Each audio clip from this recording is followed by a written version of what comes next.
Trek Toys! Guys, we're back! It is part 3 of our series of wish lists for Playmates to make of our new action figures. And let me be clear, Mr. Playmate, we want the 4.5 inches 90s style figures that will match everything that's on my bookshelf behind me. So let me be clear. I know you might have made them in different sizes and different levels of detail, but I want it 90s because I'm old and I'm nostalgic, and I've have through the comic shops. I've seen the super high detailed, Yeah. high priced, amazing collectibles, amazing figures they're making. Some of the stuff that they're doing in the line, I wish I could remember the name of the team that does it, but it's like through Seth. They do the Spawn guys. What I'm saying is, what Keith is saying. Diamond Select or something. Yeah. There's some crazy shit. That's not what we're looking for. We're looking for the 4.5. We're looking for the 90s.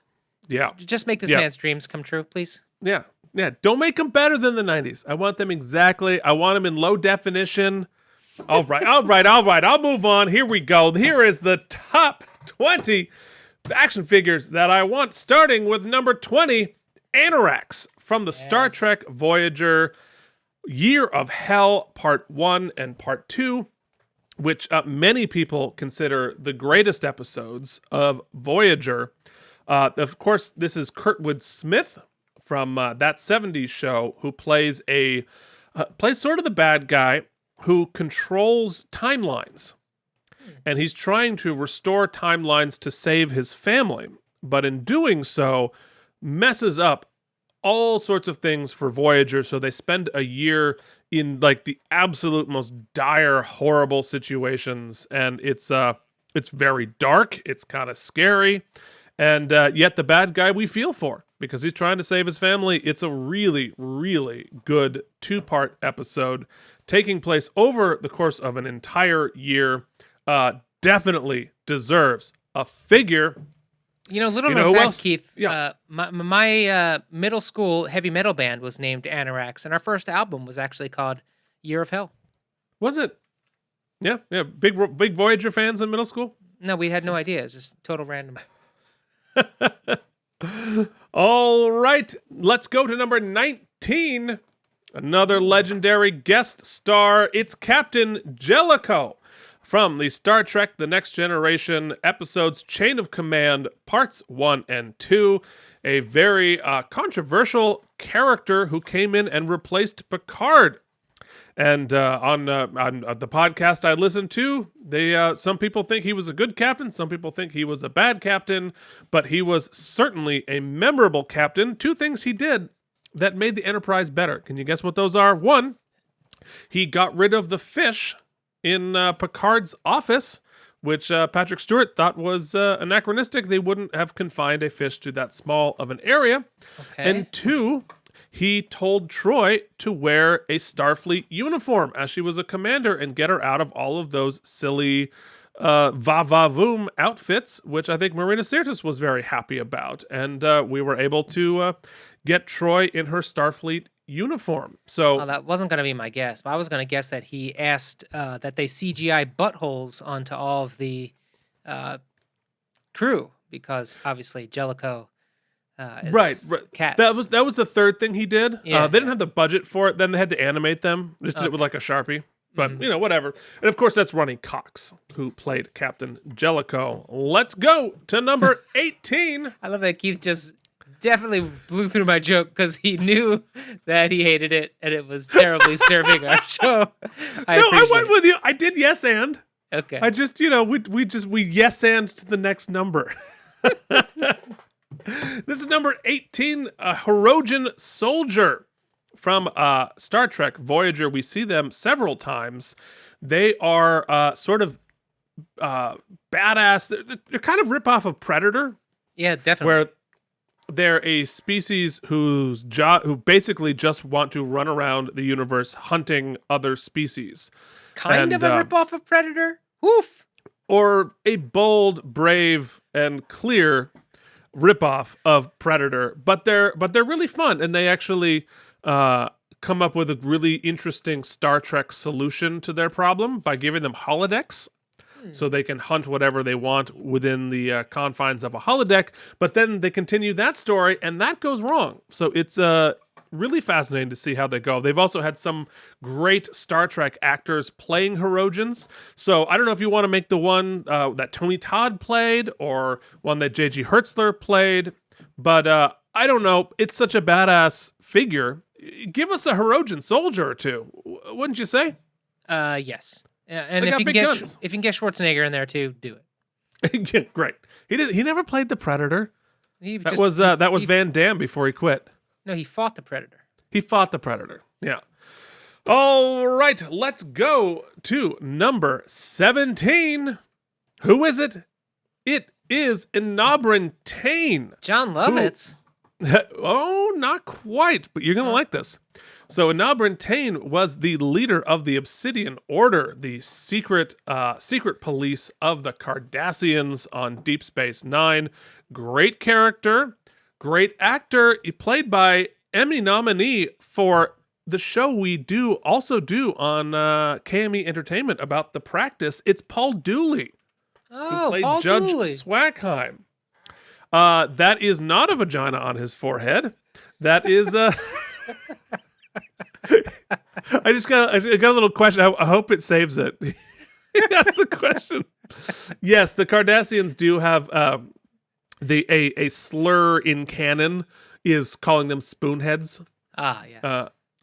Yeah, a lot of makeup going on for the Cardassians. Looks cool, but yeah, it's evocative, let's say. On the it's O'Keefean. it is O'Keefean. That's exactly what it is. All right, let us move forward quickly. To number 16. Who is it? It's another leader of the secret police, but this time it's the Federation's secret police. It's Sloan from Star Trek Deep Space Nine, of course, played by William Sadler. Bill Sadler plays. So this is the first introduction of Section 31, which we see later in Discovery, and I think they're getting their own show all about basically the Federation CIA. Okay. And anyway, interesting character, and he tries to recruit Bashir, and lots of cat and mouse fun there. So Sloan definitely needs a figure. Plus his weird leather outfit. All right, number 15. This is going to be fun. It's Ziyal from Star Trek Deep Space Nine. Interesting character, of course, is the illegitimate daughter of Gul Dukat and possible love interest of some other folks who probably didn't like the ladies, but we're going to pretend that we did because it's the 90s. And interestingly played by not one, not two, but 3 different actresses over the run of the show, which they thought we wouldn't notice because of all of the Cardassian makeup. But it was played by Saya Batten, Tracy Mittendorf, also from The Practice, and Melanie Smith. But a character that is important to canon.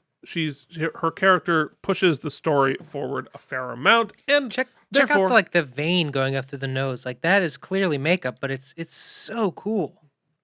yeah. I mean, you're talking about how the makeup was a higher budget on the film series, but some of the makeup here on the TV series is really, really excellent. And it's too bad because they broadcast it in standard definition, so you don't even really see most of that until Playmates do this too. They have no power to do this, but please remaster Deep Space Nine and Voyager in high def Mr. the way you Playmate. did. Next, Mr. Playmates, come on, you can do it. You make toys.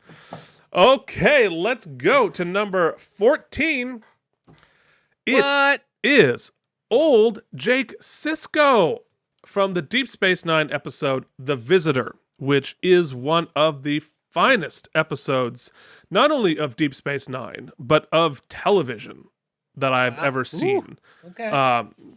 Which features a story where Jake is Cisco's son, who we met earlier with his figure, but he Captain Cisco starts fluctuating through time and only showing up for 5 minutes every 10 years or so.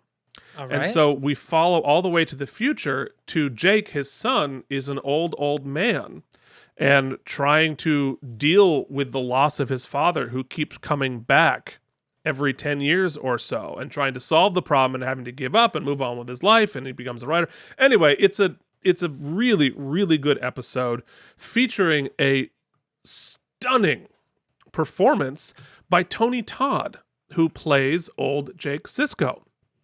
And it just amazing performance. And Tony Todd is a Star Trek legend. He also plays Worf's brother. I mentioned before he also played one of the Heroine soldiers. And if you're counting at home, he's Candyman from the Candyman series. Yeah, that's what it is. And the guy from the Final Destination series. So Tony Todd, it's this episode that makes me think, God, that guy never got the due he does.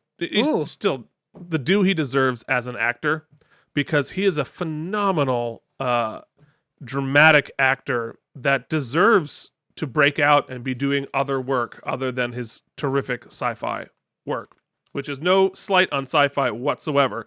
It's just that he has so much more in the tank than we normally get to see. All right, let us move forward to lucky number 13.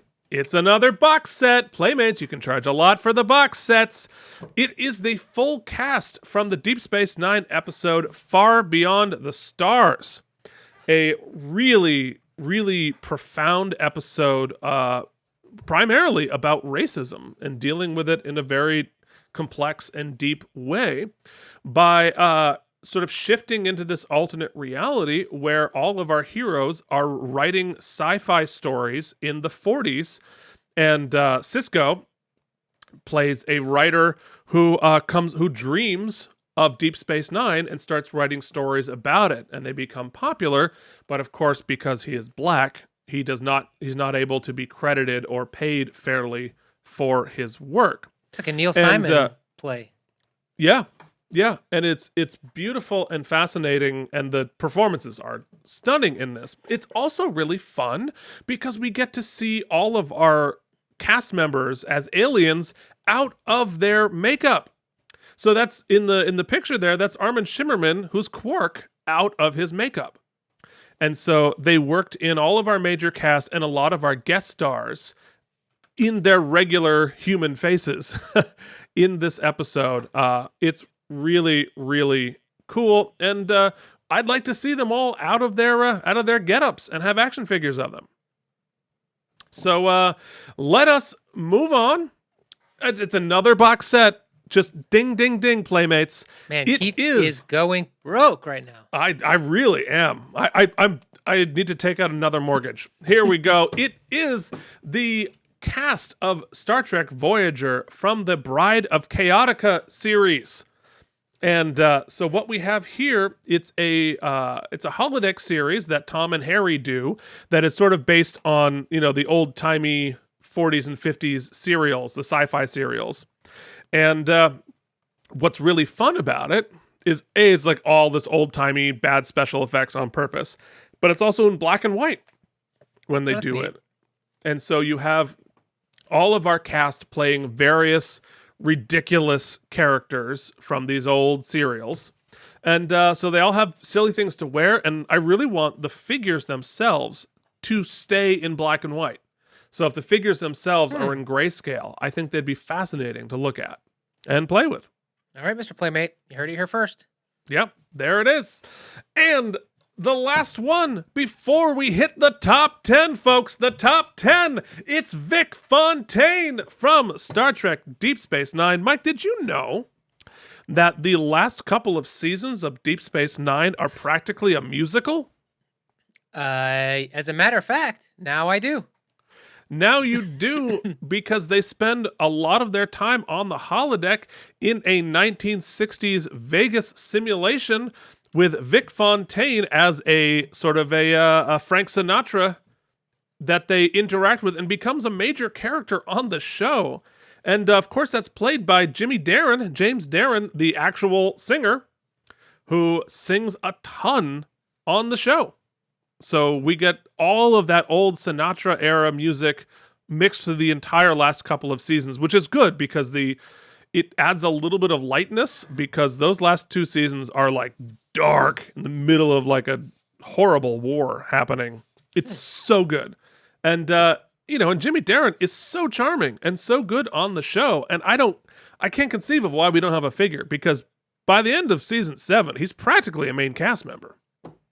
Well, there is one way to make that happen, Keith, and that is for Mr. Playmate to check out our countdown of the Playmate relaunch of the Star Trek line, Keith's top 40 wish list. We've gotten through 30, which means if you go ahead and hit that subscribe button or the notification bell, you'll get that ding, ding, ding next week or at some point this week, whenever Keith releases it, because we're doing top 10, baby. Yeah, and let me tell you, let me throw some truth at you.